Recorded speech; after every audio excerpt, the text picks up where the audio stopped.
Hi, my name is Anand Venkateshan and I'm the Quant, Verbal and GK faculty for the CLAT program at Mentors Capital. To access a free mock, आपको कुछ नहीं करना है, इस video के description पे जाइए और वहां दिए गए लिंक को क्लिक करके नेक्स्ट स्टेप्स फॉलो कीजिए। हमारे सारे मॉक्स क्वालिटी की गारंटी के साथ आते हैं। ऐसा क्यों? क्योंकि पैटर्न और डिफिकल्टी में ये क्लैट के पास्ट ईयर पेपर्स के जैसे ही रहेंगे। और तो और हमारे पोर्टल पे आपको स्कोर एनालिसिस और डिटेल्ड एक्सप्लेनेशंस भी मिलेंगे। So what are you waiting for? Access your free mock today. इस वीडियो में मैं आपको कुछ ऐसे ट्रिक्स प्रेजेंट करूंगा जो एमसीक्यू क्वेश्चंस के लिए बहुत यूजफुल होंगे। इन ट्रिक से आप अपनी स्पीड और एक्यूरेसी दोनों को इंप्रूव कर सकते हैं और मेरा दावा है कि कम से कम 2-3 क्वेश्चंस एग्जाम में आप एक्स्ट्रा अटेम्प्ट कर पाएंगे। So let's start our class now. So इस वीडियो में जो है मैं ट्रिक मेथड आपको सिखाऊंगा जो किसी भी क्वांट के सेक्शन के लिए आप यूज कर सकते हैं। आप आई नो दैट यहाँ पे क्लैट के एस्पिरेंट हो, शायद आप अगर आप क्लैट का एग्जाम लिख रहे हो, डीए का सेक्शन अटेम्प्ट करना है प्रोबेबली, और ज्यादातर बच्चे ऐसे होते हैं कि क्लैट में या किसी भी एग्जाम में क्वांट का सेक्शन थोड़ा डरावना लगता है, थोड़ा सा टेरराइजिंग सा लगता है। क्यों? क्योंकि क्वांट जो है पसंद नहीं है, थोड़ा टफ लगता है। ये टेरर आपके दिमाग में नहीं होना चाहिए, है ना, क्योंकि बात ये है कि क्वांट का पेपर जो है क्लैट में किसी भी एग्जाम में जो है एमसीक्यू फॉर्म में आ रहा है। तो आप अगर आप थोड़ा सा अपना कॉमन सेंस यूज करें, थोड़ा सा एक स्मार्ट अप्रोच यूज करें, एमसीक्यू के पेपर को आप बड़े आराम से आप क्लियर कर सकते हैं। ये स्कूल का एग्जाम नहीं है, ये एप्टीट्यूड टेस्ट है। एप्टीट्यूड टेस्ट मतलब मल्टीपल चॉइस। मल्टीपल चॉइस मतलब थोड़े से ट्रिक्स आप यूज कर सकते हैं। इस वीडियो में मैं आपको एक बहुत छोटा सा ट्रिक यूज बताऊंगा, which is to try the option choices, है ना। और ये ट्रिक इसीलिए यूजफुल है क्योंकि मल्टीपल चॉइस का अगर एग्जाम है, अगर प्रॉब्लम आपको ऑप्शन चॉइसेस दे रहा है, अगर आप ऑप्शन चॉइसेस यूज करें तो आपको मैथ्स यूज करने की जरूरत नहीं है, आपको बस अपना कॉमन सेंस यूज करना है ना। थोड़ी इंग्लिश समझ में आनी चाहिए आपको। क्वेश्चन का जो डिस्क्रिप्शन है, अगर आपको वो समझ में आ गया तो प्रॉब्लम बड़े आराम से आप सॉल्व कर सकते हैं, है ना। अब ऑप्शन यूज करने के लिए 3 बेसिक चीजें आपको दिमाग में रखनी है। नंबर 1, हर ऑप्शन को ट्राई करना है ना, क्योंकि करेक्ट आंसर 1 है और 3 ऑप्शंस गलत है। तो आपको सारे ऑप्शंस 1 बाय 1 ट्राई करने हैं।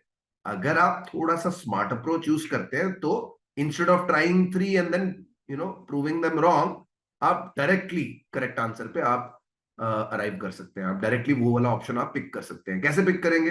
How how can you choose a convenient option first? Well, convenient option choose करने के लिए आपको प्रॉब्लम सही से पढ़ना है। प्रॉब्लम में अगर फ्रैक्शन वगैरह दिए हुए हैं, है ना, अगर मल्टीपल किसी नंबर का मेंशन्ड है, तो आपको पता है कि ये नंबर 5, अगर फॉर एग्जांपल डिनोमिनेटर में 2/3 आ रहा है, अगर डिनोमिनेटर में 3 दिया हुआ है, तो मुझे पता है कि करेक्ट आंसर जो है 3 का मल्टीपल होना चाहिए। तो आप ऑप्शन में वही वाला ट्राई करें जो 3 के मल्टीपल है, बाकी मत ट्राई कीजिए पहले। दूसरा, अगर कंसेक्यूटिव इंटीजर दिए हुए, अगर ऑड इंटीजर मेंशन्ड है, इवन इंटीजर मेंशन्ड है, तो ऑड इंटीजर में तो आपको पता है कि भाई नंबर 2 से डिवाइड नहीं होना चाहिए, तो ऑप्शन में वही ट्राई करें जो 2 से डिवाइड नहीं हो रहा है ना। तो बेसिकली अपना कॉमन सेंस यूज करिए और ऑप्शन चॉइसेस जो है थोड़ा सा कन्वीनियंट वाला पहले ट्राई कीजिए, है ना। इसको मैं एग्जांपल से समझाता हूं। Let's look at this question. Question number 1 जो मैं डिस्कस करूंगा वो नंबर प्रॉपर्टीज का है। बाय द वे, अगर आप प्रैक्टिस क्वेश्चंस और चाहते हैं तो लिंक में, इस वीडियो के डिस्क्रिप्शन में एक लिंक दिया हुआ है, आपको रजिस्टर करना है वहां पे और आपको प्रैक्टिस एक्सरसाइज मिल जाएगा फ्री ऑफ कॉस्ट, जो आप आपसे घर पे प्रैक्टिस कर सकते हैं, राइट। और उस लिंक पे आपको एक फ्री मॉक भी मिलेगा, है ना। तो जरूर ट्राई कीजिए। मेरे थियरी वीडियोस के भी लिंक्स हैं वहां पे। Just click on the link and follow the instructions there. चलिए, इस क्वेश्चन में अगर आप पढ़ चुके हैं इस क्वेश्चन को, तो आप देखेंगे कि यहाँ पे 3 कंसेक्यूटिव ऑड इंटीजर्स का मेंशन है ना। और कुछ कंडीशन दी हुई है कि भाई ये ऐसा होना चाहिए, वो वैसा होना चाहिए। बट अगर आप सीधा जाकर के प्रॉब्लम में क्वेश्चन का स्टेटमेंट पढ़ें, क्वेश्चन का स्टेटमेंट है what is the third integer, है ना। तो तीसरे इंटीजर की वैल्यू को वो क्वेश्चन मांग रहा है। तो तीसरा इंटीजर मांग रहा है, तो ऑप्शन में थर्ड इंटीजर का वैल्यू दिया हुआ है ना, तो मैं देख लेता हूं इनमें से कौन सा सही है, कौन सा गलत है। अब कौन सा पहले ट्राई करूं, है ना, एक एक करके मुझे ऑप्शन ट्राई जरूर करना है, बट कौन सा पहले ट्राई करूं। तो अब मुझे कुछ ज्यादा समझ में नहीं आ रहा, तो मैं सबसे बड़ा वैल्यू ट्राई कर लूंगा या सबसे छोटा वैल्यू ट्राई कर लूंगा, right. It doesn't matter what you try first, है ना। तो इस केस में मैं सबसे बड़ा वैल्यू पहले ट्राई करते हैं, ऑप्शन ए। अब 3 इंटीजर का मेंशन है, तो मैंने एक टेबल बना दिया यहाँ पे आपको। आप अपने नोटबुक में भी इसी टाइप इसी तरीके से आप कर सकते हैं। तो 3 इंटीजर है, अगर क्वेश्चन पूछ रहा है what is the third integer, मतलब सबसे बड़ा इंटीजर होगा ये, है ना। तो थर्ड इंटीजर अगर 15 है तो बाकी दोनों इंटीजर उससे 2 घटा घटा के आप निकाल सकते हैं। 15 माइनस 2 13, 13 माइनस 2 11, है ना। तो तीनों इंटीजर मिल गए। अच्छा, अब कंडीशन टेस्ट करते हैं। कंडीशन क्या बोल रहा है? 3 टाइम्स द फर्स्ट इंटीजर। तो पहला इंटीजर तो यहाँ पे 11 हो गया, 3 टाइम्स 11 इज 33। दिस इज मतलब ज्यादातर जो है प्रॉब्लम्स में इक्वल टू साइन होता है। तो इक्वल टू व्हाट? 3 मोर, मतलब 3 plus twice the third. So 3 plus 2 times the third value, which is 15. So 2 times 15 is 30. 30 plus 3 is 33. Well, LHS और RHS इक्वल हो गए, दोनों वैल्यूज इक्वल है, कंडीशन सेटिस्फाई हो गई, which means the correct answer must be option A. Time waste करना ही नहीं है, आगे बढ़ जाना है ना। ऑप्शन बाकी के ट्राई नहीं करने, है ना। बट बाय चांस अगर आपने ऑप्शन ए ट्राई नहीं किया, मान लो आपने पहले ऑप्शन बी ट्राई किया, तो क्या होता? वेल, ऑप्शन बी में थर्ड इंटीजर का वैल्यू दिया हुआ है 9, तो बाकी के दोनों इंटीजर आप इमीडिएटली लिख लोगे 7 एंड 5। अब कंडीशन टेस्ट करते हैं। 3 times the first, 3 times 5 is 15। 3 more than twice the third, 3 plus 2 times 9, 2 times 9 is 18, 18 plus 3 is 21। दिख रहा है मुझे कि 15 आ रहा है और एक 21 आ रहा है, दोनों साइड्स इक्वल नहीं है, कंडीशन सेटिस्फाई नहीं हो रही है। ये ऑप्शन ऑब्वियसली गलत है। Let's try one more choice, option C try करते हैं। थर्ड इंटीजर का वैल्यू अगर 11 होता तो बाकी दोनों इंटीजर्स 9 और 7 होते। अब कंडीशन टेस्ट करते हैं। 3 times the first value, 3 times 7 is 21। 3 plus 2 times the third, well तीसरा इंटीजर 11 है, 2 टाइम्स 11 इज 22, 22 प्लस 3 इज 25। ये दोनों वैल्यूज भी इक्वल नहीं आ रही है, ये ऑप्शन भी इनकरेक्ट है ना। एंड सिमिलरली ऑप्शन डी भी इनकरेक्ट आएगा। चेक कर लेते हैं। अगर 5 है थर्ड इंटीजर, तो बाकी दोनों इंटीजर्स 3 और 1 होंगे। 3 times 1 is 3, 3 plus 2 times 5, 2 times 5 is 10, 10 plus 3 will be 13। तो ऑब्वियसली वैल्यूज इक्वल नहीं आ रहे, करेक्ट आंसर नहीं होगा ये भी, विच मीन्स वेरी इजी, है ना। I hope that you agree. ये जो अप्रोच है, ये क्वेश्चन को जो है मैथ्स की जगह आप अपने कॉमन सेंस से सॉल्व कर रहे हैं, है ना। तो ये बड़े आराम से आपका क्वेश्चन सॉल्व हो जाएगा। चलिए अब एक और क्वेश्चन ट्राई करते हैं। ये क्वेश्चन जो है, जो मैं आपकी स्क्रीन पे दिखा रहा हूं, ये क्वेश्चन भी नंबर प्रॉपर्टीज का ही है ना। यहाँ क्वेश्चन क्या बोल रहा है कि दो इंटीजर्स का सम 10 दिया हुआ है और उनके रेसिप्रोकल्स का सम, मतलब 1 बाय करके जो ऐड करके आता है, उसका सम 5/12 है ना। अगेन लीनियर इक्वेशन बनेगा, x plus y equal to 10, 1/x plus 1/y equal to 5/12, है ना।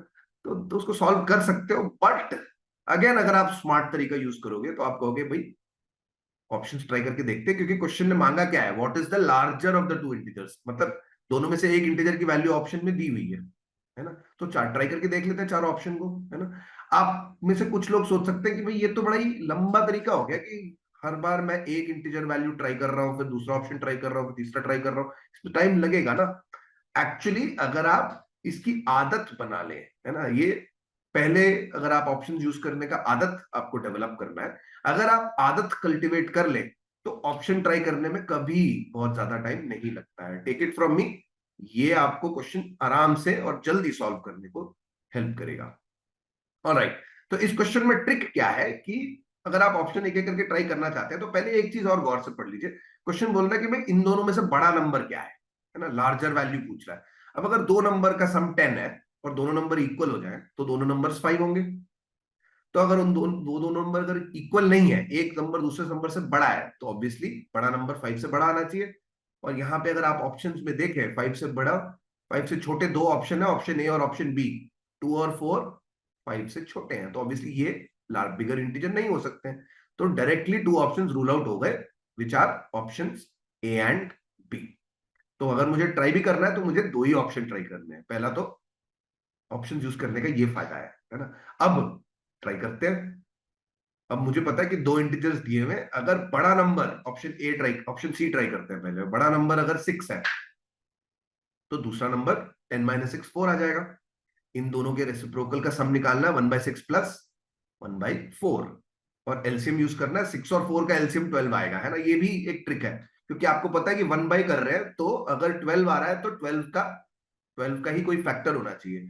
तो 6 और 8 में 6 ही 12 का फैक्टर है, 8 जो है 12 का फैक्टर नहीं है ना। वो अलग बात है कि 8 जो है 24 का फैक्टर है, और कैंसल आउट होकर के मे बी 12 आ जाए, है ना। बट ज्यादा लाइकली है कि 6 ही करेक्ट आंसर है। एनीवे अगर आपको नहीं भी पता है तो आप 6 ट्राई करेंगे, 1/6 प्लस 1/4 आएगा, एलसीएम इनका 12 है, 6 इंटू 2 इज 12, 4 इंटू 3 इज 12, तो न्यूमरेटर में 2 प्लस 3 आ जाएगा, 2 प्लस 3 इज 5, 5/12 आ गया। क्वेश्चन यही तो बोल रहा था, सम इनका 5/12 आना चाहिए, आ भी गया, विच means this is the correct answer, है ना।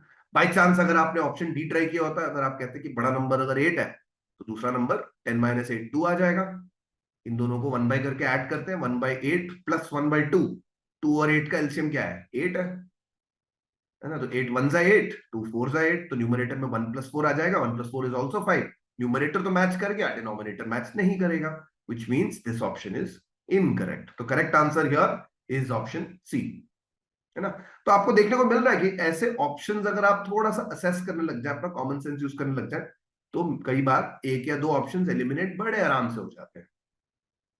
चलिए एक और क्वेश्चन करते हैं, ये थोड़ा सा डिफरेंट है, ये लीनियर इक्वेशन का थोड़ा परसेंटेजेस इन्वॉल्व है और इसको वर्ड प्रॉब्लम बुलाते हैं। बेसिकली लीनियर इक्वेशन अगर बनती है तो प्रॉब्लम जो है वर्ड्स में डिस्क्राइब होता है, तो that's what is a word problem. चलो इस क्वेश्चन में अगर आपने क्वेश्चन पढ़ लिया है तो आपको पता है कि एक सिटी में, एक टाउन में लोग वोट डाल रहे हैं, दो ही कैंडिडेट्स हैं, पी और क्यू, और some people are initially promising कि भाई हम पी को वोट करेंगे, कुछ बोल रहे हैं हम क्यू को वोट करेंगे, है ना, फ्रैक्शन दिया हुआ है आपको, और फिर बीच में बोल रहे हैं कि कुछ लोग स्विच कर जाते हैं, है ना। तो और इंपॉर्टेंट बात यह है कि वो लोग अपने प्रॉमिस से पीछे चले जाते हैं, प्रॉमिस से अगर पीछे चले गए, अगर मुकर गए, तो जिसने पी को प्रॉमिस किया अगर वो मुकर गया तो उसने पी को वोट नहीं डाला, मतलब उसने क्यू को वोट डाला होगा, है ना। This is important, right. Promise से पीछे जाने का मतलब क्या है कि उन्होंने वोट अपना स्विच कर लिया है ना, तो they will switch there votes.